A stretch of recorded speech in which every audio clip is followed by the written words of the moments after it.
എല്ലാവർക്കും ഇന്നറിയാൻ ന്യൂസ് കേരളയുടെ രാമായണ ദർശനത്തിലേക്ക് സ്വാഗതം. ലക്ഷ്മണോപദേശത്തെ ആസ്പദമാക്കി രാമായണത്തിന്റെ വിവിധ തലങ്ങളിലൂടെയാണ് നാം സഞ്ചരിച്ചുകൊണ്ടിരിക്കുന്നത്.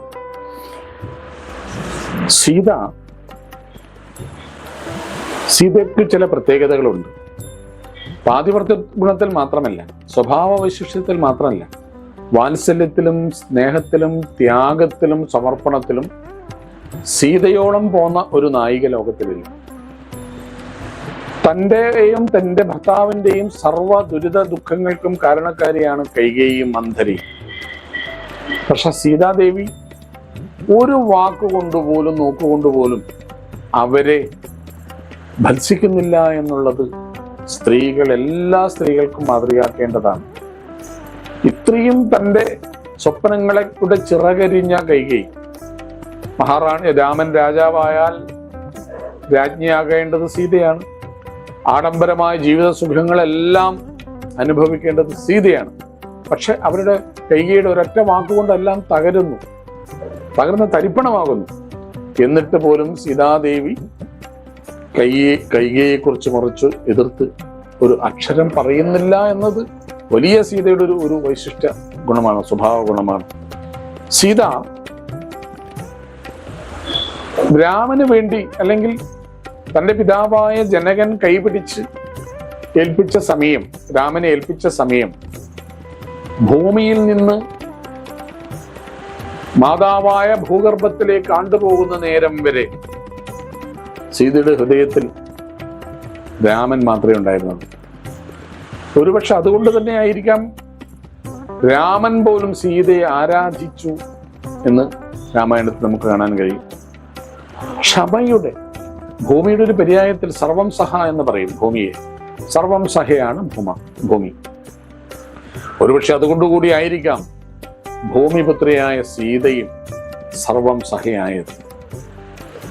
ലങ്കയിൽ ഒരു പ്രത്യേക സന്ദർഭത്തിൽ രാവണനോട് മാത്രം അല്പം പരുഷമായി സീത, അല്ലെങ്കിൽ രാവണൻ കൊണ്ടുപോകുമ്പോൾ മാത്രം പരുഷമായി സംസാരിച്ചു എന്നതൊഴിച്ചാൽ അത് മുഴുവൻ രാമന് വേണ്ടിയുള്ള ആ വാക്കുകളായിരുന്നു. മറ്റൊരിടത്തും സീത കോപിക്കുകയോ പരുഷവാക്കുകൾ ഉപയോഗിക്കുകയോ ചെയ്യുന്നില്ല. സത്യപരിപാലനത്തിന് വേണ്ടി രാമൻ കാട്ടിലേക്ക് പോയെങ്കിൽ സീത ഭർത്തൃപരിപാലനത്തിന് വേണ്ടി അതേ പാത പിന്തുടർന്നവളാണ്. ഇത് രാമായണത്തിന്റെ ത്യാഗ ജീവിതത്തെ പഠിപ്പിക്കുകയാണ്. അതാണ് ഇവിടെ രാമൻ പറയുന്നത്, ലക്ഷ്മണ, ഈ ത്യാഗികൾക്ക് മാത്രമേ ശാശ്വതമായ ജീവൻ മുക്തി ഉണ്ടാകൂ. അതുകൊണ്ട് ഇതിനു വേണ്ടി നീ വല്ലാതെ ജീവിക്കാൻ, അല്ലെങ്കിൽ ജീവിതത്തോട് വല്ലാതെ ഒട്ടൽ വേണ്ട. പാന്തർ പെരുവഴി അമ്പലം തന്നിലെ താന്തരായി കൂടി വിയോഗം വരും പോലെ, നദ്യാമൊഴുകുന്ന കാഷ്ടങ്ങൾ പോലെയും. എത്രയും ചഞ്ചലമായ ആലയ സംഗമം എന്ന് പറയുന്ന വരികൾ നമ്മളൊന്ന് ചിന്തിച്ചു നോക്കും. പാന്തർ പെരുവഴിയമ്പലം തന്നിലെ താന്തരായി കൂടി വിയോഗം വരും പോലെ, നദ്യാമൊഴുകുന്ന കാഷ്ടങ്ങൾ പോലെയും. എത്രയും വളരെ തുച്ഛമാണ്. ചഞ്ചലമാലയ സംഗമം. ആലയം വീടിനകത്ത് നമ്മളെല്ലാം പണ്ടുള്ള ആളുകള് വഴിയമ്പലത്തിൽ ഒത്തുചേരുന്നത് പോലെ, സത്രം, ലോഡ്ജ് എന്നൊക്കെ പറയാം. ഈ വഴിയമ്പലത്തിൽ അല്ലെങ്കിൽ ലോഡ്ജിൽ, ഹോട്ടലിൽ താമസിക്കാൻ വരുന്നവരെ അപ്പുറത്തുള്ള ആളുകൾ ആരാണെന്ന് അറിയില്ല. അവർ വന്ന് ചിലപ്പോൾ ഒരു രാത്രിയിൽ പരസ്പരം പരിചയപ്പെട്ടു പോയേക്കാം. നൈമിഷികമായ ഒരു ഇടം മാത്രമേ വഴിയമ്പലത്തിൽ പാർക്കുന്നവരുള്ളൂ എങ്കിൽ ആ ആലയത്തിൽ, വീട്ടിൽ വരുന്നവരും അത്രമാത്രമേ കൂടിച്ചേരുന്നുള്ളൂ. എങ്ങനെ? പാന്ത പെരുവഴി അമ്പലത്തിൽ എങ്ങനെയാണോ കൂടിച്ചേരുന്നത്, അതുപോലെ അച്ഛനും അമ്മയും ഭാര്യയും ഭർത്താവും സഹോദരന്മാരും മക്കളൊക്കെ ആയിട്ട് നമ്മളവിടെ കഴിയുന്നു. ഓരോരാളായിട്ട് പിരിഞ്ഞു പോകും. നദ്യാമൊഴുകുന്ന കാഷ്ടങ്ങൾ പോലെ. ഒരു നദിയിലൊരു കാഷ്ടം എന്ന വാക്കിന് പൊങ്ങ് തടി എന്നാണ്, തടിക്കഷ്ണം എന്നാണ് അർത്ഥം. തടിക്കഷ്ണം വെള്ളത്തിലിട്ടാൽ എങ്ങനെയാണോ ജലം ഒഴുകുന്നത് അതുപോലെ അതിന് ഒഴുകാൻ പറ്റും. തിരിച്ച് ഒഴുകാൻ പൊങ്ങ് തടിക്ക് കഴിയാത്തതുപോലെ കാലത്തിന്റെ പ്രവാഹത്തിനനുസരിച്ച് ഒഴുകാൻ മാത്രമേ മനുഷ്യരായ നമുക്കും കഴിയുകയുള്ളൂ. അതുകൊണ്ട് ഭ്രമമരുത്. എത്രയും ചഞ്ചലമാണ്, ഇളകിപ്പോകുന്നതാണ് ആലയ സംഗമം. സ്വപ്ന സമാനം കളത്ര സുഖം നൃണാം. അതിനുമ്പ് പറയുന്നെന്താ? ലക്ഷ്മിയും അസ്ഥിരയും അല്ലോ മനുഷ്യർക്ക്, സ്വപ്ന സമാനം കളത്ര സുഖം നൃണാം. അല്പമായുസ്സും നിരൂപിക്ക ലക്ഷ്മണ. ലക്ഷ്മിയും അസ്ഥിരയല്ലോ മനുഷ്യർക്ക്, നിൽക്കുമോ യൗവനവും പുനരധ്രുവം. സ്വപ്ന സമാനം കളത്ര സുഖം നൃണാം, അല്പമാം ആയുസ്സും നിരൂപിക്ക ലക്ഷ്മണ. എത്ര മനോഹരമാണ് ഇതിലെ തത്വങ്ങളും, എത്ര ചിന്താപരമാണ് ഇതിലെ ദർശനങ്ങൾ. ഇതൊക്കെയാണ് ലക്ഷ്മിയും അസ്ഥിരയല്ലോ മനുഷ്യർക്ക്. വലിയ പണക്കാരനാണ്, ധനികനാണ് എന്നൊക്കെ നമ്മൾ സങ്കല്പിക്കും. ഈ അടുത്ത കാലത്ത് ലോകപ്രശസ്തയായ ഒരു മോഡൽ അവർ മരണത്തിന് മുമ്പ് പറഞ്ഞു, എനിക്ക് എൻ്റെ വീട്ടുമുറ്റത്ത് നിന്ന് മറ്റൊരു സ്ഥലത്തേക്ക് പോകാൻ, ആകാശത്ത് സഞ്ചരിക്കാൻ ജെറ്റ് വിമാനങ്ങൾ, ചെറിയ ജെറ്റ് വിമാനങ്ങൾ നിരവധി ഉണ്ടായിരുന്നു. ഇന്ന് മഹാരോഗം ക്യാൻസർ വന്നിട്ട് ആശുപത്രിയിൽ കിടക്കുന്ന എനിക്ക് ഈ മുറിയിൽ നിന്ന് അടുത്ത മുറിയിലേക്ക് പോകാൻ 2 ചക്രങ്ങളുള്ള വീൽ ചെയറാണുള്ളത്.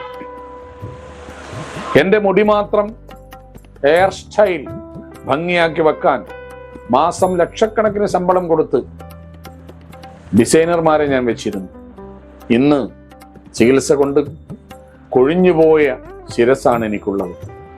എനിക്ക് ആഹാരത്തിന് മാത്രം മെനു നിശ്ചയിക്കാൻ ലക്ഷങ്ങൾ കൊടുത്ത ആഹാരം ഉണ്ടാക്കുന്ന ആളുകൾ ഉണ്ടായിരുന്നു. ഇന്ന് എനിക്ക് അല്പം വെള്ളവും കുറച്ച് ഗുളികകളുമാണ് എനിക്ക് വിശപ്പകറ്റാനുള്ളത്. ബിൽ ഗേറ്റ്സ് പറയാറുണ്ട്, സമ്പന്നനായ ആളുകളൊക്കെ ഇത് പറയാറുണ്ട്. അപ്പോ ജീവിതത്തിൽ പണമാണ് വലുതെന്ന് കരുതി അഹങ്കരിക്കുന്നവർക്ക് എഴുത്തച്ഛന്റെ ഉപദേശമാണ് ലക്ഷ്മിയും അസ്ഥിരയല്ലോ മനുഷ്യർക്ക്. ലക്ഷ്മി ദേവി നിൽക്കുന്നത് വെള്ളത്തിലെ താമരയിലാണ്. ഇത് രണ്ടും സ്ഥിരമായി നിൽക്കുന്നത് പാറപ്പുറത്തല്ല. പാറയുടെ മേൽ വീണമടിയിൽ വെച്ചിരിക്കുന്നത് സരസ്വതിയാണ്. വിദ്യ ഒരിക്കലും ഇളകിപ്പോവില്ല, വീണുപോകില്ല. എന്നാൽ ലക്ഷ്മി താമരയിൽ, നമുക്കറിയാം, ഒരു തണ്ടിലെ താമരയിൽ ഒരു മനുഷ്യാകാരം നിന്ന് ഇടത് കൈയിൽ ആ കുംഭത്തിൽ നിറയെ സ്വർണം നിറച്ച ആൾ അതിന്റെ മേലെ എത്ര ഭയപ്പാടോടുകൂടി നിൽക്കണം. തെന്നി വീഴാം, താഴെ വീഴാം. അതുകൊണ്ടാണ് പറയുക, നമ്മൾ രാവിലെ ചൊല്ലുന്ന മന്ത്രമുണ്ടല്ലോ, കരാഗ്രേ വസതേ ലക്ഷ്മി. കൈയുടെ അറ്റത്താണ് ലക്ഷ്മി ദേവി ഇരിക്കുന്നത്. വരുന്നതും പോകുന്നതും പറയാൻ കഴിയില്ല. ലക്ഷ്മണ, ലക്ഷ്മിയും അസ്ഥിരയാണ്, ഇതൊന്നും സ്ഥിരമല്ല. നിൽക്കുമോ യൗവനവും പുനരധ്രുവം. ഈ സൗന്ദര്യം, ചെറുപ്പം, നമ്മൾ യുവാക്കളൊക്കെ എൻ്റെ സൗന്ദര്യവും എൻ്റെ മസിലുകളും എൻ്റെ ശക്തിയും എന്നൊക്കെ പറയുമ്പോൾ, അതും പഴുത്ത ഇല വീഴുമ്പോൾ പച്ച ഇല ചിരിക്കരുത് എന്ന് പറയും പോലെ, ഇന്ന് ഞാൻ നാളെ നീ എന്ന ലോക തത്വമാണ്. യൗവനം നിൽക്കില്ല, ലക്ഷ്മി നിൽക്കില്ല. പിന്നെയോ സ്വപ്ന സമാനം കളത്ര സുഖം നൃണാം. ഭാര്യാസുഖം ഒരു സ്വപ്നത്തിൽ കിട്ടുന്ന പോലെയുള്ളൂ, സ്ഥിരതയില്ല, ദൃഢമെന്ന് പറയാൻ കഴിയില്ല. അല്പമാം ആയുസ്സും നിരൂപിക്ക ലക്ഷ്മണ. ആയുസ്സും അല്പമാണ്. പിന്നെയോ രാഗാദി സങ്കുലമായുള്ള സംസാരം ആകെ നിരൂപിക്കൽ സ്വപ്നതുല്യം സഖേ. രാഗാദി സങ്കുലം, സ്നേഹം കൊണ്ട് നിറഞ്ഞതാണ് ഈ ലോകം എന്ന് തോന്നുമെങ്കിൽ അത് ഒരു സ്വപ്നത്തിന് സമമായിരിക്കും സഹോദര എന്ന ചിന്ത രാമായണം മുന്നോട്ട് വെക്കുന്നു. നമസ്തേ. അടുത്ത ഭാഗം നാളെ ചിന്തിക്കാം.